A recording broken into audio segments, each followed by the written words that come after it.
राजनेताओं का आम जनता से सहानुभूति कैसे पानी है, ये अच्छे से मालूम है। लोगों की धार्मिक भावनाओं को इस्तेमाल करके वोट बैंक बनाने में इन नेताओं का कोई तोड़ नहीं। ऐसा ही राजनेता सालों से करते आए हैं। हाल ही की बात कर लेते हैं। प्रधानमंत्री नरेंद्र मोदी ने अपने चुनावी भाषण में कहा था कि अगर वो पीएम की कुर्सी पर विराजमान हो गए तो अयोध्या में विवादित रही ज़मीन पर राम मंदिर का निर्माण करवाएंगे। चुनाव हुए, मोदी जी प्रधानमंत्री भी बन गए और अपने कार्यकाल के कुछ माह बाद ही सुप्रीम कोर्ट का फैसला आया अयोध्या स्थित विवादित ज़मीन पर राम मंदिर निर्माण का। फैसला आते ही वह चर्चा का विषय हो गया, वाद विवाद भी हुआ। खैर, जैसे तैसे मामला ठंडा हुआ और लोगों की बहस का दौर ख़त्म। मगर एक बार फिर अयोध्या विवादों में है। विवाद की वजह क्या रही? दरअसल नेपाल के प्रधानमंत्री केपी शर्मा ओली के एक बयान से विवाद खड़ा हो गया है। उन्होंने कहा कि भगवान राम का जन्म नेपाल में हुआ था।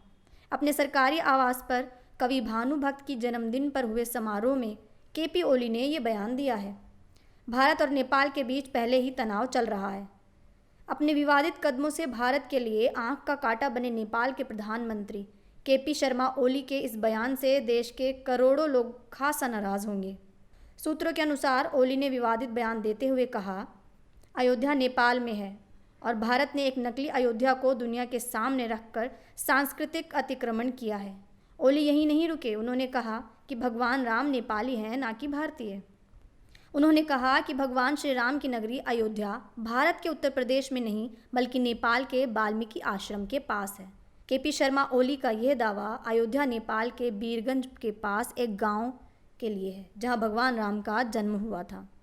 नेपाल में राष्ट्रीय प्रजातंत्र पार्टी के नेता कमल थापा ने प्रधानमंत्री केपी ओली के इस बयान पर कड़ी आपत्ति जताई है। उन्होंने कहा कि किसी भी प्रधानमंत्री के लिए इस तरह का आधारहीन और अप्रमाणित बयान देना उचित नहीं है। उन्होंने अपने ट्वीट में कहा, ऐसा लगता है कि पीएम ओली भारत और नेपाल के रिश्ते और बिगाड़ना चाहते हैं, जबकि उन्हें तनाव कम करने के बारे में सोचना चाहिए। बता दें कि भारत और नेपाल में पिछले कुछ महीने से तनाव चल रहा है।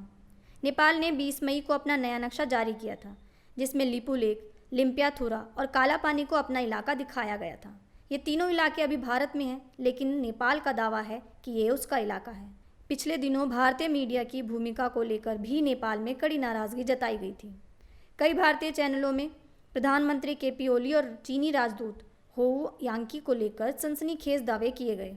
कुछ चैनलों ने ये स्टोरी चलाई कि ओली को हनी ट्रैप में फंसा दिया गया है। नेपाल ने इन रिपोर्ट पर कड़ी आपत्ति दर्ज कराई और केबल ऑपरेटरों से कहकर ऐसे भारतीय न्यूज़ चैनलों को अपनी जिम्मेदारी समझते हुए प्रसारण से रोक दिया गया था। अब देखने वाली बात होगी कि नेपाल के प्रधानमंत्री के विवादित बयान से भारत और नेपाल के रिश्तों पर क्या असर पड़ता है। इस मुद्दे से जुड़ी अधिक जानकारी के लिए चैनल को सब्सक्राइब कीजिए और देखते रहिए स्नूप बॉक्स। वीडियो को लाइक और शेयर करना ना भूलें।